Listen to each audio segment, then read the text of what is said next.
اس کو اوپر سے آپ نے جو اوپر والا برتن ہے اس کو آپ نے ریڈیٹر کے ٹانکے کلی کے لگوا رہے ہیں. یہ نہیں لگائیں گے تو یہ اس کا آپ کا نہیں بنے گا. اس کو ہلکی آنچ پہ ریت جل کر پکائیں. جب آپ چیک کرتے رہیں کہ یہ پانی سوکھ گیا ہے تو یہ سرخ کلر کا آپ کو تیل ملے گا گندھک کا، جو آپ تانبے کے اوپر لگائیں گے ہلکا سا تو پھر اس کا رنگ دیکھ لیں گے. وہ ایک سیڑھی ہے. دوبارہ نہیں بول، ادھر رکھ کے تو 100 بار بولو گے نہیں سمجھ آئے گی. یہاں رکھ کے بولو. ہاں مجھے آ گئی ہے سمجھ، پیچھے کو سنا. جی اونٹ کٹارا کا پانی 10 تولہ اور 1 تولہ آپ نے گندھک لے لیا. برتن لینے ہیں چھوٹے جس کے اندر یہ 10 تولے پانی آ جائے،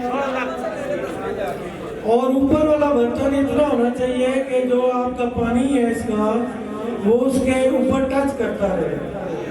اور آپ نے اس کو آرام سے آگ پہ رکھ دینا ہے ریت جنتر. آپ یہ چیک کرتے رہے، سر پہ بیٹھے رہے اس کو، اور جب یہ پانی اس کا سوکھ جائے تو یہ سرخ کلر کا بہترین قسم کا قائمہ دار تیل ملے گا آپ کو، جو تانبا کے اوپر لگا کے ادھر ہی گولوں کے اوپر رکھیں اور آپ کو سمجھ آ جائے گی یہ کون سا اکثری تیل ہے.